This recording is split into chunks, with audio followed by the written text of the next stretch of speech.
மன மகிழ்ச்சி ஒரு நல்ல ஔஷதம் என்று பைபிளில் படிக்கிறோம். இன்னைக்கு மகிழ்ச்சி இல்லாமல் போனால் எல்லாமே வந்துடும். உள்ளத்துக்குள்ள மகிழ்ச்சி இல்லைன்னா சரீரத்தில் என்ன வந்துடும்? நோய் வரும், பலவீனம் வரும், தலைவலி வரும், ப்ரெஷர் ஏறும். ஆனால் கர்த்தருடைய பிள்ளைகள் உங்களுக்கு எனக்கும் பெரிய பாக்கியம் பெற்ற நீங்களும் நானுமா இருக்கிறோம். அல்லேலூயா. ஏன் தெரியுமா? மாறாத சந்தோஷம், அது மாறாத மகிழ்ச்சி. தேவ சமூகம் ஒன்று தான். நிறைய நேரம் நம்ம சந்தோஷம் இல்லை அப்படின்னா யாரையாவது தேடி போகிறோம், யாருக்காவது ஃபோன் பண்ணுவோம்.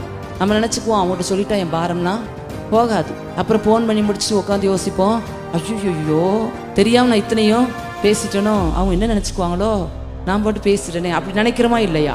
ஆனால் ஆண்டவர்கிட்ட மட்டும் நீங்கள் சொல்லி பாருங்கள், என்னைக்காவது கவலைப்பட்டிருக்கோமா? ஐயோ இத்தனை கவலையும் என் வேதனையும் அவர்கிட்ட போய் நான் தெரியாமல் சொல்லிட்டேனே, அப்படி கவலைப்பட்டிருக்கோமா? பதில் சந்தோஷம் தான் அடைஞ்சிருக்கோம். ஏன் தெரியுமா? என் தேவன் எனக்கா எல்லாவற்றையும் பார்த்துக் கொள்வார். இனி நான் கவலைப்பட என் பாரத்தெல்லாம் யார்கிட்ட வச்சுட்டேன்? அவர்கிட்ட வச்சுட்டேன். இனி அவர் எனக்காக சகலவற்றையும் செய்து முடிக்க போதுமானவராக இருக்க. எனவே எப்பவுமே நம்ம எப்படி இருக்கணுமா? சிரிச்சு கொண்டே சந்தோஷமா இருக்கணும்.